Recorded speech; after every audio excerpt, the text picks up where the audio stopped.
VK. Ramasamy உங்களுக்கு தெரியுமில்ல, சினிமாவில் ஆக்ட் பண்ணுவார் வி.கே. ராமசாமி. அவரும் எழுத்தாளர் சாண்டில்யன் இருந்தார். ரெண்டு பேரும் பெஸ்ட் ஃப்ரெண்ட்ஸ். இங்கே சாண்டில்யன்கிற எழுத்தாளரை எத்தனை பேருக்கு தெரியும்னு எனக்கு தெரியல. ஒரு காலத்தில் கடல் புறா, காண்டீபம் இதெல்லாம் எழுதி குமுதம் பத்திரிகையே அவருக்காக தான் வித்துது. அவர் வயசுக்கு சம்பந்தம் இல்லாமல் செக்ஸியாக எழுதுவார் சாண்டில்யன். அதான் அவருடைய நேச்சர். குடிமை வச்சிருப்பார் ஐயங்கார் சாண்டில்யன். அவரும் வி.கே. ராமசாமியும் வடா போடான்னு பேசிக்கிற ஃப்ரெண்ட்ஸ் ரெண்டு பேரும், அவ்வளவு க்ளோஸ் ரெண்டு பேரும்.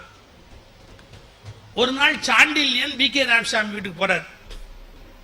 இதை நானா கற்பனை பண்ணி சொல்லல, படிச்சு சொல்ல. சாண்டில்யன் ஒரு மீட்டிங்ல பேசி நான் கேட்டது என்னுடைய ஏர்லியர் டேஸ்ல லைஃப்ல. சாண்டில்யன் வி.கே. ராமசாமி வீட்டுக்கு போறாரு. ராமசாமி சொன்னார், வாயா வாயா, நல்ல நேரத்துக்கு வந்த, இன்னைக்கு ஒரு கல்யாண நிச்சயதார்த்தத்துக்கு போயிட்டு இருக்கிறேன், வரியா? போவோம், அங்கேயே ராத்திரி சாப்பிட்டுருவோம், வா போலாம் அப்படி. இவரு சரி ரைட், எங்க போலாம் அப்படின்னு. காரில் போய் இறங்கிட்டாங்க. 7 ஆச்சு, 7:30 ஆச்சு, 8 ஆச்சு. சாப்பிட கூப்பிட்டாங்க, போனாங்க, சாப்பிட்டாங்க. 8:30 ஆச்சு, 9 ஆச்சு. நிச்சயதார்த்தம் நடக்கவே இல்லை. சாண்டில்யன் கேட்டாரு, ஏன்பா இன்னும் நிச்சயதார்த்தம் நடக்கல? அது நடக்கும்னு தோணல, வா வீட்டுக்கு போலான்னு. ராமசாமி கேட்டவுடனே ஏன் என்னாச்சு அப்படின்னாரு. இல்லப்பா, எல்லாம் முடிச்சு நாங்க பேச ஆரம்பிக்கும் போதுதான் ஒரு சிக்கல் ஆகி போச்சு. நாங்க 2 பேரும் கொஞ்சம் ஜாதி வெவ்வேறுங்கிற விவரம் இப்பதான் தெரிஞ்சது. எப்படி தாம்பூலம் மாத்துறதுன்னு நாங்க நிறுத்திட்டோம் அப்படின்னா. என்ன வெவ்வேறு? மன்னிச்சுக்கோங்க, நான் புரிய வைக்கிறதுக்காக சொல்றேன், இல்லை நான் ஜாதி சொல்ல மாட்டேன், நான் புரிய வைக்கிறதுக்காக சொல்றேன். 2 பேரும் செட்டியார்னு போட்டுக்கிறாங்க, வாணிப செட்டியார்னு போட்டுக்கிறாங்க. அந்த சாண்டில்யன் கேட்கிறார், நீ வாணிப செட்டியார், அவங்களும் வாணிப செட்டியார், அப்புறம் என்ன ஜாதி வெவ்வேறுன்னு சொல்றேன். அப்போ ஒரு வார்த்தை சொன்னாரா, இல்லப்பா, பொண்ணு வீட்டுக்காரன் ஒத்த மாட்டு வாணிபம், மாப்பிள்ளை வீட்டுக்காரன் ரெட்டை மாட்டு வாணிபம், நாங்க எப்படி சம்பந்தம் பண்றதுன்னு சண்டையாகி போச்சப்பா, நிறுத்திட்டோம். சாண்டில்யன் சொன்னார், ஒண்ணு அவனை ஒரு மாட்டை வித்துற சொல்லு, இல்ல நீ ஒரு மாட்டை வாங்கிக்க. இதுக்கு போய் கல்யாணத்தை நிறுத்துறேங்கிற அழிவு இருக்கு அவனுக்கு. சொல்லிட்டு சாண்டில்யன் ஒரு கேள்வி கேட்டார், இப்ப யாருமே மாடு வச்சு வாணிபம் பண்ணல. ஒரு காலத்துல ஒத்த மாட்டு வாணிபம், ரெட்டை மாட்டு வாணிபம்னு காஸ்டிசம் இருந்ததுல நியாயம் இருக்கு. ஒரு மாடு வச்சிருப்பாங்க, 2 மாடு வச்சிருப்பாங்க. இப்ப எல்லாருமே லாரி வச்சுதான் வியாபாரம் பண்றான், லாரியில கொள்முதல் பண்றான், லாரியிலே வித்துக்கிட்டு இருக்கிறான், கொண்டு போய் விற்கிறான். இப்ப நீ இப்ப மாட்டை வச்சுக்கல, அவனும் மாட்டை வச்சுக்கல. என்னப்பா இதை போய் ஒரு பெரிய விஷயமா? கூப்பிடு, பொண்ணு வீட்டுக்காரனை கூப்பிடு, மாப்பிள்ளை வீட்டுக்காரனை கூப்பிடுன்னு சாண்டில்யன் பேசி அந்த கல்யாணத்தை முடிச்சு வச்சார். எதுக்கு சொல்றேன்? இப்ப பாருங்க, ஒரு சின்ன விஷயத்தை பெருசாக்கி அந்த கல்யாணத்தை நிறுத்தலாமான்னு பாக்குறேன். இதுவாது பரவாயில்ல, கல்யாணம் ஆனதுக்கு அப்புறமே இவளை புருஷ மாட்டாட்டி சின்ன விஷயத்தை பிரச்சனையாகி வெளியிடுறாங்க. இதெல்லாம் ஒரு பெரிய விஷயமே கிடையாது. நீங்க முன்ன எப்பவும் விட இப்ப டைவர்ஸ் ரொம்ப ஜாஸ்தி. இப்ப நாங்கெல்லாம் பொண்டாட்டி பிள்ளையா வாழலையா, பிடிக்காதுதான் வாழல. யாருக்கு? அவங்களுக்கு என்ன பிடிக்காதுதான். நான் சரியா சொல்லலையோ? ரொம்ப 10% இந்த ஈருடல் ஓர் உயிர்ந்ததெல்லாம் அந்த புழுகு, ஆகாச புழுகு, அயோக்கியத்தனமான புழுகு, அதெல்லாம் சான்ஸே கிடையாது. சும்மா கொஞ்சம் முன்ன பின்ன இருக்கும், அவ்வளவுதான். ஏதோ ஒண்ணு. இதை நீங்க வேற ஏதாவது ஆல்டர் பண்ணலாம்னு நினைச்சா அதை விட ஆபத்தா போய் முடியும். இது பெட்டர், இருக்கிறது பரவாயில்லன்னு காலத்தை விட்டு கம்முன்னு போக வேண்டியதுதான். அதை வீட்டு நீங்க வேற யோசிச்சீங்கன்னா, சார் இப்ப பாருங்க, ஒரு சின்ன விஷயம் முன்ன பின்ன இருந்தா சேர்ந்து வாழ மாட்டேங்கிறாங்களே. எல்லாம் 10% இந்த உலகத்துல அமையுமா? இங்க நல்லா யோசிச்சு பாருங்க. Is it practically possible? எப்படி சார் அமையாது? பொய் சார், சான்ஸே கிடையாது. ஒரு ஒரு மேரேஜ் நம்புவீங்களா பாருங்க, அவங்க பை பர்த் வெஜிடேரியன்ஸ், சைவம் சாப்பிட்ற குடும்பம் ஆச்சுங்களா. முதல் நாள் ஒரு சூட் புக் பண்ணிருக்காங்க மாப்பிள்ளை பொண்ணுக்கு, நைட்டு புக் பண்ணி வச்சிருக்காங்க. பொண்ணு குளிச்சுக்கிட்டு இருக்கு உள்ள, மாப்பிள்ளை இப்படி வெளில உட்காந்துருக்கான். பேரர் வந்தா நைட் ஃபுட்டு என்ன வேணும்னு கேட்டான். இவர் ஆர்டர் பண்ற போது வெஜிடேரியனா நான் வெஜிடேரியனா கேட்டான். அவங்க ஃபேமிலி 2 பேருமே வெஜிடேரியன். ஸோ மாப்பிள்ளை என்ன பண்ணிட்டான், வெஜிடேரியன் ஃபுட்டு ஆர்டர் பண்ணிட்டான். பொண்ணு குளிச்சுட்டு வந்தா, தலையை தோட்டிக்கிட்டே கேட்டா யார் வந்தான்னு கேட்டா. இது மாதிரி சர்வர் வந்தார், என்ன ஆர்டர் பண்ணு, என்ன ஆர்டர் பண்ணேன்னா வெஜிடேரியன் ஃபுட்டு ஆர்டர் பண்ணேன்னா. அவ கேட்டா யாரை கேட்டா ஆர்டர் பண்ணேன்னு. ஏன் நான் நான் வெஜிடேரியன் சாப்பிடுவேன் அப்படின்னு. உடனே சொன்னா ஐ எம் சாரி எனக்கு தெரியாது, இப்போ கூட ஒன்றும் பரவாயில்ல, பேரை கூப்பிட்டு கேன்சல் பண்ணிட்டு உனக்கு என்ன வேணுமோ சொல்லிக்கோ, இட்ஸ் நாட் ஏ ப்ராப்ளம், பரவாயில்ல சொல்லிடலாம் அப்படின்னு. அப்படி இல்லை, நீ உன் மேல் ஷேவனிஸ்டா காட்டிட்டியே, எனக்கு என்ன சாப்பிடணுங்கிறத நீயே டிசைட் பண்ணுவியா? இப்பதான் லைஃப் ஸ்டார்ட் ஆகுது, ஸ்டார்டிங்லேயே நீ இப்படி இருக்கிறியே, நீ கடைசி வரைக்கும் நீ எப்படி இருப்பேன்னு எனக்கு தெரியாது, நான் எப்படி உன்னோட வாழ்றது அப்படின்னா போச்சு. அவன் பேசணும்னு இவன் சும்மா இருப்பாங்க, இவன் 4 வார்த்தை அவன் 4 வார்த்தை, 2 பேரும் பொட்டி தூக்கிட்டு வீட்டுக்கு வந்துட்டாங்க. யூ ஒன்ட் பிலீவ், அவங்க கடைசி வரைக்கும் சேர்ந்து வாழல. இது ஒரு பெரிய விஷயமா? வெஜிடேரியனோ நான் வெஜிடேரியனோ, உனக்கு என்ன பிடிக்குதோ நீ சாப்பிட்டுக்க, இல்லை என்ன பெரிய கெட்டு போச்சு, உனக்கு என்ன பிடிக்குதோ சாப்பிடு. சார், யாரும் யாரையும் ஆள முடியாது, யாரும் யாரையும் அடக்க முடியாது. அவங்கவுங்க சொல்லப்படி அவங்கவுங்க வாழணும். கொஞ்சம் முன்ன பின்ன தான் இருப்பாங்க, அவங்கவுங்க லைஃப்பை அவங்கவுங்க தான் அமைச்சுக்கிட்டே வருவாங்க. நான் முன்னே சொல்லியிருக்கேன், நீங்க கேட்டிருக்கலாம். இந்த கல்யாண மாலையில மோகன் சார் பேசும்போது ஒரு எனக்கு ரொம்ப நல்ல நண்பர், அதனால நான் அவரை கேள்வி பண்ண, தப்பா நினைக்காதீங்க. அவர் இந்த மைக்கை இப்படி வச்சுக்கிட்டு போய் சொல்லுவார், கல்யாண மாலைக்கு வந்துட்டீங்க, நீங்க கேட்கிற மாதிரியே ஒரு மாப்பிள்ளை, இதை விட ஒரு பொய் உலகத்தில் இருக்கவே முடியாது. நீங்க கேட்கிற மாதிரியே ஒரு மாப்பிள்ளை கண்டிப்பா அப்படி நம்புறாப்புலயே சொல்லுவார் சார். நீங்க கேட்கிற மாதிரியே ஒரு மாப்பிள்ளை கண்டிப்பா உங்களுக்கு கிடைப்பாங்க. அப்புறம் அந்த பொண்ணு மாப்பிள்ளை வீட்டுக்காரங்க பாரு, அவன் சொல்லுவாங்க, கல்யாண மாலைக்கு வந்துட்டீங்க, நீங்க எதிர்பார்க்கிற மாதிரியே ஒரு பொண்ணு உங்க லைஃப்ல நிச்சயமா அமைவாங்க. ஏன் சார் இவர் என்ன ஃபேக்டரியா வச்சிருக்காரு மோல்டு பண்ணி ஊத்தி கையில கொடுக்கறதுக்கு? 23 24 வயசு ஒரு வீட்டுல வளர்ற பொண்ணு, 25 26 வயசு யார் வீட்லயே வளர்ற ஒரு பையன், எப்படி சார் 2 பேரும் எதிர்பார்க்கிற மாதிரியே இருப்பாங்க? எதிர்பார்க்கிற மாதிரி எவனுக்குமே அமைஞ்சதில்லை, யாருக்குமே அமைஞ்சதில்லை. அப்படியெல்லாம் அமைஞ்சுட்டா அது வாழ்க்கை இல்லை.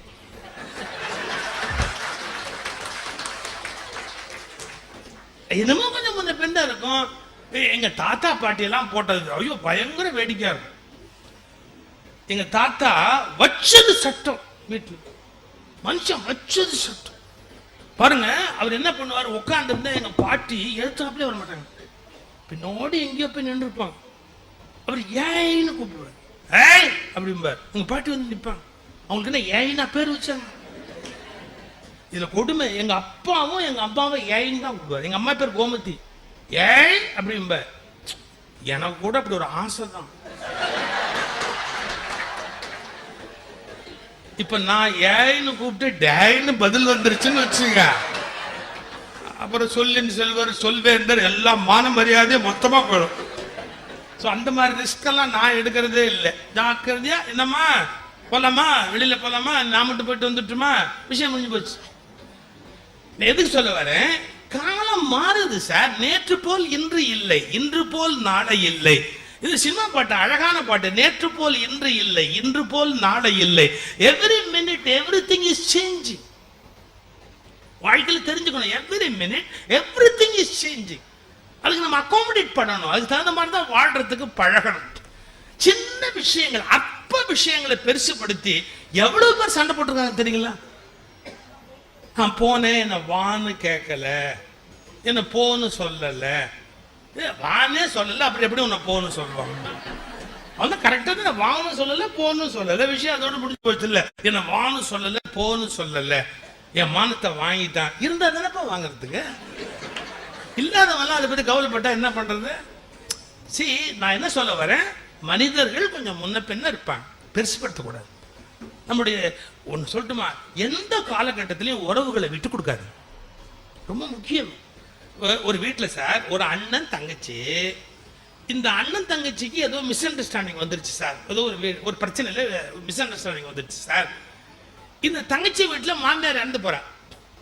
இப்போ அண்ணன் கொண்டாந்து அந்த ஒரு மரியாதை செய்யணும்னு ஒரு கணக்கு இருக்கு உறவுல. அண்ணன் செய்ய வேண்டிய சம்பந்தி செய்ய வேண்டிய ஒரு கடமை இருக்கு, செய்யாம விட்டான் சார். இப்ப அவன் ஏதோ ஒரு கோபத்துல அந்த க்ஷணத்துல விட்டுட்டான். அந்த ஒய்ஃப் எவ்வளவு கஷ்டம் தெரியுங்களா? அவங்க கணவன் வீட்டுல உங்க அண்ணன் பாரு எப்படி பண்ணிட்டான் பாரு, உங்க அண்ணன் பாரு எப்படி பண்ணிட்டான் பாரு. இனிமே மறுபடியும் மாமியார் உயிரோடு எழுப்பி மறுபடியும் கொல்ல முடியுமோ? அது இப்ப முடிஞ்சு போச்சு. அது ஏதோ நல்ல செய்தி, அதோட முடிஞ்சு போச்சு. இவங்க அண்ணன் கோச்சிக்கிட்டு சார் செய்ய வேண்டிய அந்த சீர் செய்யாம விட்டான் சார். வாழ்நாள் முழுக்க அந்த அம்மா கஷ்டம். இன்னைக்கு சொல்றேன், 1000 கருத்து வேறுபாடு இருந்தாலும் அது மாதிரி சம்பிரதாயமான சீர் செஞ்சிருங்க. அதெல்லாம் பெருசா எடுத்துக்காதீங்க. அவைகளை பெரிதுபடுத்தாமல் உறவுகளை பாதுகாப்பதை ஒரு பழக்கமா எடுத்துக்கணும். சண்டை நாளைக்கு சமாதானமா ஆயிடலாம். நாளைக்கு சமாதானம் ஆனா இந்த இடத்தை எரைஸ் பண்ணி ஏதாவது பண்ண முடியுமா? முடியாது இல்லையா? சோ கூடுமான வரைக்கும் தவிர்த்துடணும். சண்டையே வேண்டாம், மகிழ்ச்சியா இருக்கணும் அப்படின்னு பழகணும். தவிர்க்க முடியாம வந்துருச்சா பரவாயில்லை, சபையில விட்டு கொடுக்க கூடாது, பொது இடங்கள்ல விட்டு கொடுக்க கூடாது. உறவுகளுக்கு மத்தியில எப்படி நம்ம அந்த கௌரவத்தை காப்பாற்றணுமோ அப்படி காப்பாத்திட்டு பேசாம போயிச்சு. எங்கள் ரொம்ப அழகா சொல்றார் வேதாத்திரி மகர்ஷியுடைய அந்த 18 பாயிண்ட்டுமே அற்புதமான பாயிண்ட். அற்ப விஷயங்களை பெரிதுபடுத்தார். இன்னொன்னு சொல்றாரு பாருங்க, எனக்கு நான் பேசி ஒரு சிடி வந்திருக்கு, கேட்கறவங்க கேளுங்க. உறவுகள் மேம்படன்னு அந்த விஷயத்தையே நான் பேசி ஒரு சிடியா வந்திருக்கு. இப்ப இந்த புத்தக கண்காட்சிக்கு ஒரு புத்தகம் வருது, அந்த உறவுகள் மேம்படங்கிறத பத்தி நான் ஒரு செய்தி எழுதியிருந்தேன். அதாவது எந்த பிரச்சனையையும் நாசுக்காக கையாளுங்கள்ங்கிறார். இப்போ எத்தனையோ சிக்கல் இருக்கும் ஒரு வீட்டுல, அதை ரொம்ப அசிங்கப்படுத்திடக்கூடாது. வீட்டுக்குள்ள ஏதோ தப்பு கூட நடந்திருக்கலாம், 10 பேருக்கு தெரியும்படியா கத்தக்கூடாது. டக்குனு அப்படியே sir right right right sir. ஏன் மறுபடியும் அவங்க வெளியில போகணும், வாழணும், அதெல்லாம் நம்ம கெடுத்துடக்கூடாது. இதெல்லாம் வாழ்க்கையில தெரிந்து கொள்ள வேண்டிய எட்டிகசி, நாகரிகம், பண்பாடு தேவை. சின்ன விஷயத்தை பெருசுப்படுத்தி சில பேர் ஊரையே கூட்டி அவங்க வாழ முடியாதபடி பண்ணிட்டு போயிடுவான். அப்படிலாம் பண்ணக்கூடாது. பெரியவங்க எப்படி பெரியவங்கிறதுக்கு ஒரு சம்பவம் பாருங்க. காஞ்சி மகா பெரியவர் 100 ஆண்டு வாழ்ந்து சித்தியானார் பாருங்க. எனக்கு அவர் மேல ரொம்ப அன்பும் மரியாதையும் உண்டு. அந்த 100 ஆண்டு வாழ்ந்த மகான் தன்னுடைய சம்பிரதாயங்களை விட்டு கொடுக்க மாட்டார். அந்த ட்ரெடிஷன் அப்படிங்கறதுல உறுதியா இருப்பார். கரெக்ட், ஒரு மடாதிபதியா இருக்கிற அப்படித்தான் இருக்கணும். அவங்களுடைய ட்ரெடிஷனை அவங்க விட முடியாது. ஒரு சம்பவம் சொல்லுங்க. எம்.எஸ். சுப்புலட்சுமி எவ்வளவு பெரிய பாடகி. எம்.எஸ். சுப்புலட்சுமி தெரியாதவங்க யாராவது உண்டா தமிழ்நாட்டில்? எம்.எஸ். சுப்புலட்சுமி எவ்வளவு பெரிய பாடகி. எம்.எஸ். சுப்புலட்சுமி அம்மாவை கல்கி சதாசிவம் கல்யாணம் பண்றார். கல்கி சதாசிவம் எம்.எஸ். சுப்புலட்சுமி கல்யாணம் பண்றார். உங்களுக்கு எத்தனை பேருக்கு தெரியுமோ எனக்கு தெரியாது. எம்.எஸ். சுப்புலட்சுமி வேற ஜாதி, கல்கி சதாசிவம் வேற ஜாதி. இவங்க இசை குடும்பம், அவர் அந்த இது ஒரு சிக்கல் இருக்கு, ஜாதி சிக்கல் இருக்கு. ஆனா எம்.எஸ். அம்மாவுக்கு ஒரு ஸ்டேட்டஸ் இந்த உலகத்துல கொடுக்கணும், ஒரு மியூசிக் வீணாயிடக்கூடாது அப்படின்ற எண்ணத்திலேயோ ஏதோ கல்கி சதாசிவம் எம்.எஸ். அம்மாவை கல்யாணம் பண்றார். ரைட்டா? கல்யாணம் முடிஞ்சதுக்கு அப்புறமா தன் மனைவி எம்.எஸ். சுப்புலட்சுமி அழைச்சிக்கிட்டு காஞ்சி மடத்துக்கு போறார். மகா பெரியவர் பூஜை பண்ணிக்கிட்டு இருக்கிறார். அழைச்சிட்டு போனவர் யாருன்னு கேட்டா ரா கணபதி அப்படின்னு ஒரு நல்ல எழுத்தாளர், அருமையா எழுதுவார் ரா கணபதி. அவர் தான் கூட்டிட்டு போறார். சதாசிவம் போகணுங்கிறார். மனைவி கல்யாணம் பண்ண உடனே பிளஸ்ஸிங்ஸ் வாங்கறதுக்கு காஞ்சி பரமாச்சாரியால்கிட்ட போகணும் அப்படிங்கிறார். இப்ப ரா கணபதிக்கு உதறல். ஏன்னா மரபு மீறி சதாசிவம் இப்ப கல்யாணம் பண்ணிருக்கிறார். கூட்டிட்டு போன காஞ்சி பெரியவர் இப்படி எல்லாருக்கும் தீர்த்தம் கொடுக்கும் போது மடத்தோட சம்பிரதாயம் என்ன தெரியுங்களா? அப்படி ஜாதி மாதிரி கல்யாணம் பண்ணவங்களுக்கு தீர்த்தம் கொடுக்க முடியாது. இது ட்ரெடிஷன். அவங்க கிட்ட இல்ல, அது அவங்க இஷ்டம் இல்லை. அந்த மடத்தோட மரபு, அதை காப்பாற்றணும். இப்ப கல்கி சதாசிவத்துக்கு தீர்த்தம் கொடுக்காம ஒண்ணு கொடுக்க முடியாது போ அப்படின்ட்டா அவர் வருத்தப்படுவார். இல்ல இவனுக்கு நீங்க கட்டாயமா கொடுங்க அப்படின்னா அவர் கொடுக்க மாட்டார். தன்னுடைய மரபை மீறி எல்லாம் ஒரு காரியம் பண்ண மாட்டார். என்ன பண்றது? எவ்வளவு டெலிகேட் சிச்சுவேஷன் பாருங்க. இந்த ரா கணபதி அப்பா பெரியவர் தான் கடவுள், அவருக்கு நான் பெரியவரை தான் வேண்டுனேன், என்ன பண்றது? கூட்டிட்டு போய் நிறுத்திட்டார். மகா பெரியவர் பூஜை பண்ணிட்டு பூஜை எல்லாம் முடிச்சிட்டு அப்படி திரும்புறாரு. கல்கி சதாசிவம் எம்.எஸ். சுப்புலட்சுமி நிக்கிறாங்க. இந்த தீர்த்தம் கொடுக்கிற தீர்த்த கிண்ணத்தை அப்படி தள்ளி வச்சுட்டார். சதாசிவத்தை கிட்ட கூப்பிட்டார். கூப்பிட்டு சௌக்கியமா எல்லாம் கேட்டார். கேட்டுட்டு ஒரு தேங்காயை கொண்டா அப்படின்னார். ஒரு தேங்காய் கொடுத்தாங்க. தேங்காயை பட்டுன்னு அவரே கல்லில் உடைச்சார். பூஜை பண்ற இடத்துல கல் இருக்கும் இல்லையா, தேங்காயை அப்படியே பட்டுன்னு கல்லில் உடைச்சார். உடைச்சிட்டு அந்த தேங்காய் தீர்த்தத்தை தண்ணி, தேங்காய் தண்ணி அப்படியே அவரே அதிலே பிடிச்சார். தேங்காயை உடைச்சு அதிலே தண்ணி அப்படியே பிடிச்சிக்கிட்டு கல்கி சதாசிவத்தை கூப்பிட்டு, உனக்கு ஸ்பெஷல் தீர்த்தம், ஏன்னா நீ ஸ்பெஷல் இல்லையோ அப்படின்ட்டு தேங்காய் தண்ணி அப்படியே. தேங்காய் தண்ணிக்கு தீட்டு கிடையாது. அதாவது இவங்க மரத்து மரபு குறையாது. தீர்த்தம் அந்த தீர்த்தம் கொடுக்கல, ஆனா தேங்காய் தண்ணி அப்படியே உடைச்சு அப்படியே ஒரு கையில் அப்படியே அந்த தேங்காய் தூக்கி போட்டு, நீ ஸ்பெஷல் இல்லையோ அதனால உனக்கு ஸ்பெஷல் தீர்த்தம். மரபும் மீறாது மனமும் நோகாது எப்படி நடக்க வேண்டும் என்று மகானுக்கு தெரியும். That is Dhar greatness. Sir நம்ம வீட்டுக்கு ஒருத்தர் வர்றாங்க, பிடிக்குது பிடிக்கல பத்தி வாங்க உட்காருங்க அப்படின்னு அவங்க உட்காந்து வச்சு, வாசல்ல நிறுத்தி வெளியே அனுப்பி பண்பாட்டு குறைவா நடக்கூடாது. உட்காந்து வச்சு வேணும்னா ஒரு காப்பி கொடுத்து கஷ்டப்படுத்தலாம். இந்த மாதிரி காப்பி அவன் ஜென்மத்திலே குடிச்சது இல்லைங்கிற மாதிரி ஒரு காப்பியை கலந்து கொடுத்து, இனிமே இவன் வீட்டுல வந்து காப்பியே குடிக்கூடாது அது வேணா பண்ணலாம், யாரும் வேண்டாம்னு சொல்லல. ஆனா அவமானப்படுத்தக்கூடாது. எல்லா உறவுகளோடையும் உறவு கசந்து போகாம கொண்டு போவதற்கான வழிமுறைகளை ஏற்படுத்திக் கொள்ளும். அப்புறம் வாழ்க்கையில துக்கங்கள் வருதுன்னு வச்சுக்கோங்களேன். நம்ம துக்கம் வந்ததுங்கிறதுக்காக வாழ்க்கையோ எனக்கு வந்து துக்கம் இந்த உலகத்தில் யாருக்குமே வராது பாப்பா, எனக்கு வந்து துக்கம் இந்த உலகத்தில் அப்படியே உட்காந்து என்ன சொல்றது, குறுகி போயிடக்கூடாது. கூனி குறுகி அப்படியே உள்ள போகக்கூடாது. நமக்கு கஷ்டம் வரத்தான் செய்யும். யாருக்கு தான் கஷ்டம் வரல இந்த உலகத்தில்? கஷ்டம் வராம இருக்காது இருக்குமா? வரும்போது எப்படி இருக்கணும் அந்த கஷ்டம். சார் டிகனல்ல கோபுலுன்னு ஒருத்தர் படம் வரைவார், பார்த்திருக்கீங்களா? கோபுலு ஆனந்த விகடன் பழைய பத்திரிகை பார்த்தவங்களுக்கு தெரியும். இந்த தில்லானா மோகனாம்பாள்லாம் வந்த போது கோபுலுவோட படம் வந்து அவ்வளவு அழகான படமா இருக்கும். அதாவது லைன் டிராயிங் தான், ஆனால் அந்த கலர் போடுவாரு கோபுலு. அப்படி இந்த ஒரு துப்பறியும் சாம்பு இதெல்லாம் கோபுலுவோடைய டிராயிங் நினைக்கிறேன். எனக்கு அது கோபுல டிராயிங்கே ஒரு தனியாக அழகா இருக்கும், அது ரொம்ப வித்தியாசமா இருக்கும் கோபுலோட டிராயிங். இவ்வளவு எக்ஸலண்டா வரையக்கூடிய ஆற்றல் உடையவர் ஓவியர் கோபுலு ஆச்சுங்களா. இவ்வளவு சிறந்த ஓவியருக்கு எது நடக்கக்கூடாதோ நடந்துச்சு. என்ன? ஸ்ட்ரோக் வந்து வலதுகை போயிடுச்சு. கொஞ்சம் யோசிச்சு கற்பனை பண்ணுங்களேன். ஓவியமே வாழ்க்கையாய் உடைய ஓவியமே வாழ்க்கையாய் உடைய ஓவியருக்கு ஸ்ட்ரோக் வந்து கை விழுந்துருச்சு, வலதுகை போயிடுச்சு. ஓவியம் வரல, விகடன். எல்லாரும் கேட்கிறாங்க கோபுலுக்கு ஸ்ட்ரோக் வந்துருச்சு, அதனால அவரால் வரைய முடியல அப்படின்னு.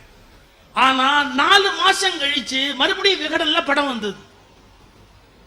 உடனே என்னுடைய நண்பர் திருப்பூர் கிருஷ்ணன், நல்ல நண்பர், அவரு போய் கோபுலுவை பார்த்தார்.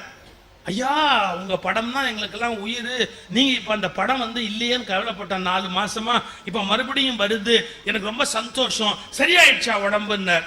ஸ்ட்ரோக்ல கை போனது தான், வலது கை போச்சு. கோபுலு ஒரு பதில் சொன்னார், கிருஷ்ணன் இப்போ நான் ஒரு படம் வரைகிறேன் அப்படின்னு சொன்னா ஸ்ட்ரோக் வச்சுதானே வரைகிறேன். இதுக்கு ஸ்ட்ரோக்னு பேர். அந்த படத்துல இப்படி கோடு போடுறாங்க பாத்தீங்களா, அது ஸ்ட்ரோக். இந்த ஸ்ட்ரோக் வச்சே நான் வரைஞ்ச புகழ் பெற்றதால பகவான் எனக்கு ஒரு ஸ்ட்ரோக் போட்டான். எப்படி எடுத்துக்கிறார் பாரு, இந்த ஸ்ட்ரோக் தானே நான் பாப்புலர் ஆனதுக்கு காரணம். அதனால பகவான் எனக்கு ஒரு ஸ்ட்ரோக் போட்டான். நான் போட்ட ஸ்ட்ரோக் எல்லாம் தமிழ்நாட்டு ஜனங்க பொறுத்துண்டான்னா பகவான் போட்ட ஸ்ட்ரோக்கை நான் பொறுத்துக்க வேண்டாமோ? அதுக்கு அடுத்த வார்த்தை சொன்னார். நான் யோசிச்சு பார்த்தேன், நான் எதை வச்சு படம் வரைகிறேன்? பிரஷ்ஷை வச்சு படம் வரைகிறேன். ஆனா அந்த படத்தை என் பிரஷ்ஷா வரையறது, நான் படமா பிரஷ்ஷை வச்சு வரைகிறேன். ஆனா இந்த பிரஷ்ஷா படம் வரையறது படம் மூளையில தானே இருக்கு. அப்ப மூளையில இருக்குன்னா பிரஷ் அந்த படத்தை வரைகிறது. அதே மாதிரி எனக்கு வலது கையும் ஒரு பிரஷ் தானேன்னு இப்போ இடது கைய பிரஷ் ஆக்கிட்டு இப்ப இந்த பிரஷ்ஷால வரையறேன், இத பிரஷ் ஆக்கிட்டேன், இது நல்லா வரையறேன். படம் மூளையில தானே இருக்கு, பிரஷ்லயா இருக்கு. அப்படி இடது கையால படம் வரைய பழகி மறுபடியும் கோபுலு தன் சாம்ராஜ்யத்தை நிலைநாட்டினார். ஒரு சின்ன தோல்வி வந்துருச்சு, இல்ல ஏதோ ஒன்று உடம்புல ஏற்பட்டு போச்சு அப்படின்னு சொன்னா அதெல்லாம் பெருசா எடுத்துக்கூடாது. ரைட்டு, மனுஷனுக்கு நோயினா வருத்தம் செய்யும். எத்தனையோ சிக்கல்கள் வரத்தான் செய்யும். அதை தாண்டி எப்படி சந்தோஷமா இருக்கிறது, அதை தாண்டி நம்ம இந்த உலகத்துல எப்படி இருக்கிறது, அதை கண்டுபிடிக்கும். வாழ்க்கையில ஒருபோதும் நம்ம இழந்துட்டோம், நமக்கு இது இல்லாம போச்சு, அந்த நினைப்பு வரக்கூடாது. என்ன இருக்கோ அதை வைத்துக்கொண்டு மறுபடியும் எப்படி மேல வரலாம், எப்படி அது நம்ம உண்டு பண்ணிக்கொண்டே போடும். இன்னொன்னு, வாழ்க்கையில மகிழ்ச்சியா இருக்கு. நம்முடைய மகிழ்ச்சியை எது கெடுக்குதுன்னு யோசிச்சிருக்கீங்களா? நம்முடைய சந்தோஷம், மகிழ்ச்சி, இதெல்லாம் எது கெடுக்குதுன்னு யோசிச்சிருக்கீங்களா? அது மேல இருக்கிற பக்கச்சக்கமா. இதுல எப்பவுமே கவனமா இருக்கிறவங்க சந்தோஷமா வேணும். சம்பாதிக்காம இருக்க முடியுமா? நான் என்ன சம்பாதிக்காம இருக்கேன்? சம்பாதிக்கணும், ஆனா எப்ப இழக்கணும்னு தெரியும். இன்னைக்கு ஒரு நண்பரோட பேசிட்டு இருந்தேன். ஒரு வார்த்தை சொன்னாரு, சில பேருக்கு நிறைய பணம் இருக்கும், ஆனா எப்படி வாழணுங்கிறது தெரியாது. நிறைய சிறந்த இடங்கள் கிடைக்கும் லைஃப்ல, அதாவது ரொம்ப புண்ணியம் பண்ணி அப்படி ஒரு சில ஸ்தானங்கள்ல போய் உட்காருவாங்க, காப்பாற்ற மாட்டாங்க. எல்லாராலும் வணங்கத்தக்க ஒரு ஸ்டேஜில் இருப்பாங்க, பண்ணக்கூடாத தப்ப பண்ணி அசிங்கப்பட்டு ஊர் உலகத்துல மரியாதை கெடுத்துக்குவாங்க. ஏன் இப்படிலாம் போறாங்க? கொஞ்சம் சில பேர் யோசிச்சு பாருங்களேன். அவங்க வயதில் அடைந்த புகழ், அவங்க மேல வந்த தோரணை, அவங்களுடைய படங்களுக்கு கிடைச்ச மரியாதை, அவங்களுடைய பேச்சு எழுத்து எல்லாத்தையும் டிவியில அதுல இதுலலாம் போடுற ஒரு பெருமை எல்லாத்தையும் அதுல கெடுப்பாங்க. இருக்கக்கூடாத ஏதோ ஒரு தவறு வாழ்க்கையில இருந்து எல்லாம் வீணப்படும். இவ்வளவு கஷ்டப்பட்டு ஒரு இடத்துக்கு வர்றாங்க, எல்லாம் வீணா போய் அவமானப்படுவாங்க, ஜெயிலுக்கு போவாங்க, அசிங்கப்படுவாங்க, என்னெல்லாமும் நடக்கும் லைஃப்ல. கொஞ்சம் யோசிச்சு பாருங்க. இத கணக்கு பண்ணி என் ஃப்ரெண்டு ஒரு வார்த்தை சொன்னார், சில மறக்க முடியாத வார்த்தை. பிரதர், பாவத்தை கூட, நம்முடைய பாவத்தை கூட நம்ம சமாளிச்சுடலாம், புண்ணியத்தை ஹேண்டில் பண்றது கஷ்டம். நம்முடைய பாவத்தை ஹேண்டில் பண்றது ஈஸி, புண்ணியத்தை ஹேண்டில் பண்றது கஷ்டம். புண்ணியத்தினால நமக்கு ஒரு ஸ்டேட்டஸ் வருது பாருங்க, அதை காப்பாத்திக்கிறது உலகத்துல கஷ்டத்துல பெரிய கஷ்டம். அதை விட்டுடுறான் பல பேர். பாவத்துல அது நீங்க ஒண்ணுமே பண்ண வேணாம், பாவத்துல உங்களுக்கு வர வேண்டிய வைத்தவில் வந்தே தீரும், அது உங்ககிட்ட இல்லை. ஆனா புண்ணியத்துல அப்படி இல்லை. நீங்க என்னென்ன கிருத்துவம் பண்ணுவீங்கன்னு உங்களுக்கு தெரியாது. புண்ணியத்துல வேண்டாம், எல்லாராலும் கும்பிடப்படுகிற இடத்துக்கு வந்து கேவலமா போனவன் எவ்வளவு பேர் இருக்கான் தெரியுங்களா? லைஃபே வீணாங்க எவ்வளவு பேர் இருக்கிறான், யோசிச்சு பாருங்க. அப்ப நமக்கு வாழ்க்கையில ஒரு உயர்வு கிடைச்சிருக்கு, அதை எப்படி காப்பாற்றணும்? எதன் மேலேயோ ஒரு அட்டாச்மெண்ட் வச்சுக்கிட்டு, ஏதோ ஒண்ணு மேல போய் ஒரு பிடிப்பை வச்சுக்கிட்டு, அந்த பணத்து மேல கொண்டு போய் தேவையில்லாத ஒரு பிடிப்பு. அது நான் படிச்ச ஒரு வார்த்தை உங்களுக்கு சொல்ற, ரொம்ப அழகான ஒரு வார்த்தை. வாழ்க்கையில பணத்தை துரத்தாத, ஆனா செல்வத்தை துரத்து அப்படின்னா. Don't chase money, chase wealth அப்படின்னு போட்டிருந்தான். ரெண்டுக்கு வித்தியாசம் இருக்கு. வெறும் காகித குப்பை பணத்தை, இன்னைக்கு இந்தியாவில் இருக்கிற பல பேர் பணம் வேணும் பணம் வேணும் பணம் வேணும் தான் நினைக்கிறாங்களே ஒழிய வெல்த் வேணும் நினைக்கல. there is a vast difference between money and wealth. பணத்துக்கும் வெல்த்துக்கும் நிறைய வித்தியாசம் இருக்கு. வெல்த்ங்கிறது ரொம்ப பெரிய விஷயம். திருவள்ளுவர் எழுதுறாரு, செல்வத்து செல்வம் செவிச்செல்வம், கல்வி செல்வம், மக்கள் செல்வம். மக்கள் பணம்னு எழுதுறாரா, செவி பணம்னு எழுதுறாரா? பணம்ங்கிறது கவர்மெண்ட் அச்சடிக்கிற நோட்டு. நாளை காலம்புற 2000 செல்லாதுன்னா என்ன பண்ணுவீங்க? பாவம், நீங்களே ஒரு நம்பிக்கையோட இருக்கிறீங்க. நாளை காலையில யாரு கண்டா என்ன வேணாலும் வரலாம். திடீர்னு நம்முடைய பிரதமருக்கு ஒரு உற்சாகம் வரலாம், இன்னைக்கு ராத்திரியே ரேடியோல மறு பேச வரலாம், இல்லையா? வந்தா அந்த அதிர்ஷ்டம் நாட்டுக்கு நல்லதுதான், சொன்னா கேட்க வேண்டியதுதான். நாம என்ன பண்ண முடியும்? எதுக்கு சொல்ல வர? இது ஒண்ணு பெரிய விஷயம் இல்லை. அதுல இருக்கிற அட்டாச்மெண்ட்டை வச்சுக்கிட்டு நம்ம சந்தோஷமா இருக்க முடியுமா சார்? வெல்த்ங்கிறது வேற சார். பணம் காகிதம் இல்லை, அதை தாண்டி சந்தோஷம், வீட்டுல நல்ல குடிக்க தண்ணி, ஒரு நல்ல இசை, மங்களகரமா ஒரு விளக்கெறிகிறது, ஒரு குழந்தை ஓடி மடி மேல ஏறி அந்த அந்த குழந்தை அந்த மடிய ஈரமாக்கிட்டு போறது, அதானே சார் வெல்த். இதெல்லாம் நடந்ததுன்னா வாழ்க்கையில சந்தோஷமா இருக்கும். ஒரு கேலி, ஒரு கிண்டல், ஒரு மகிழ்ச்சி, ஒரு ஊதுவத்தி நறுமணம், ஒரு மல்லிகை பூவோட வாசனை, ஒரு குருவி வீட்டுல அப்படி குறிஞ்சு அப்படி மாடியில் நின்று ஆடிட்டு போறது, எத்தனை விஷயம் சந்தோஷத்துக்கு இருக்கு.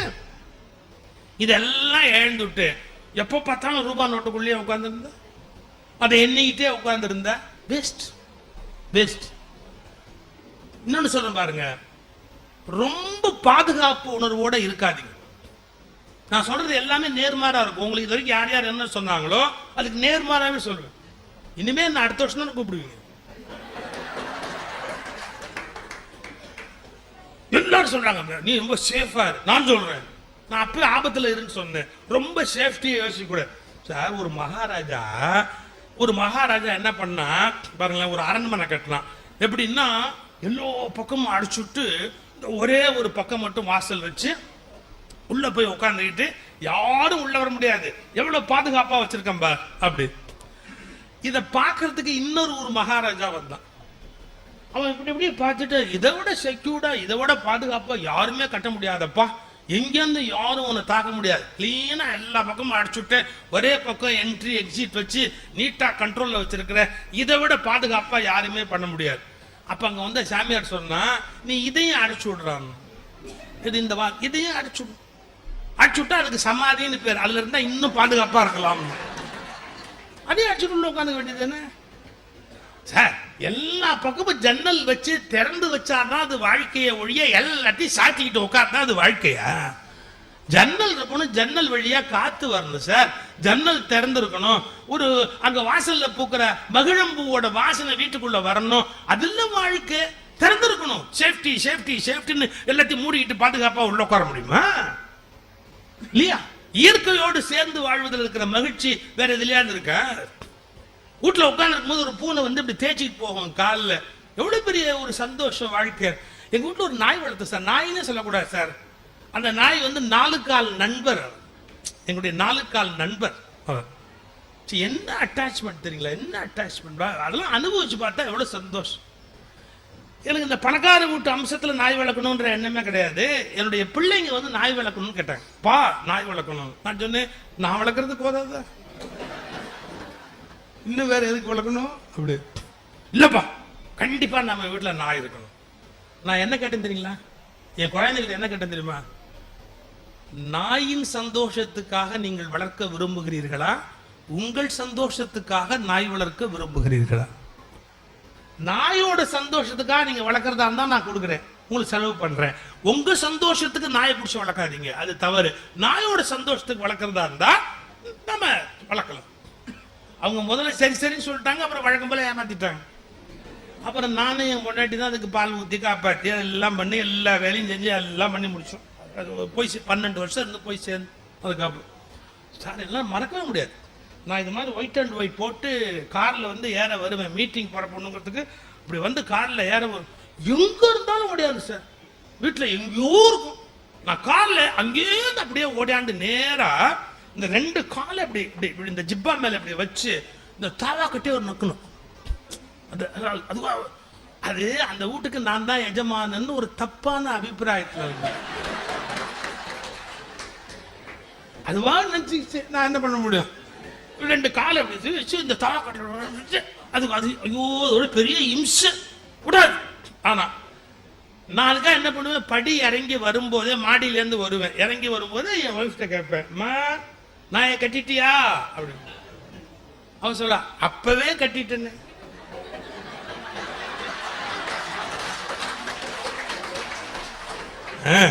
என்ன நாயினதுல உங்களுக்கு இவ்வளவு சந்தோஷம் இல்ல? நான் தான் அப்பவே கட்டிட்டேனே. அதுக்கு மேல ஒரு பஞ்ச் அடிப்பா. ஆனாலும் சார் என்னால மறக்க முடியாது அதனுடைய அன்பு, அந்த நாயோட அன்பு, பூனையோட அன்பு, வீட்டுல ஒரு குருவி பறந்து போறதுல இருக்கிற சுகம், இதெல்லாம் வாழ்க்கை சார்.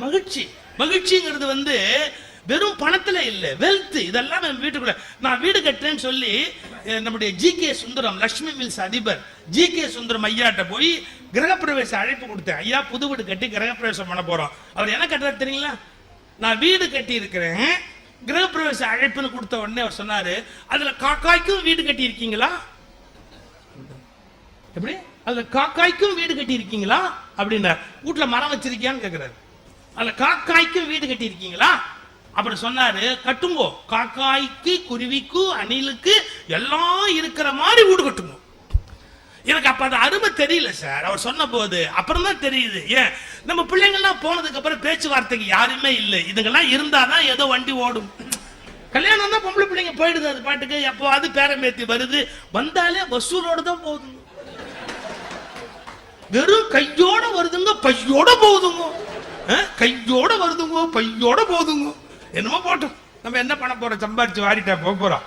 எதுக்கு சொல்ல வரேன், இந்த குருவி, நாய், பூனை எல்லாத்தோடையும் சேர்ந்து மனுஷன் வாழ வேண்டாமா? அவர்களும் நம் குடும்ப உறுப்பினர்கள். உங்கள் ரேஷன் அட்டையில் அவர்கள் பெயர் இல்லை என்றாலும் அவர்களும் சேர்ந்ததுதான் உங்கள் குடும்பம் என்பதில் நினைவிருக்க வேண்டும். எப்ப பார்த்தாலும் பணத்திலேயே அட்டாச்சா இருந்தா you cannot be happy. ரொம்ப முன்னாடி இப்ப எனக்கு வந்து நான் 44 வருஷமா மேடையில் இருக்கேன்.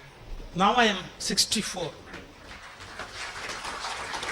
என்னுடைய BA எக்கனாமிக்ஸ் நான் முடிச்ச காலத்திலிருந்து நான் மேடையில் இருக்கேன். குன்றக்குடி அடிகளார் என்னை மேடையில் ஏத்தினாரு.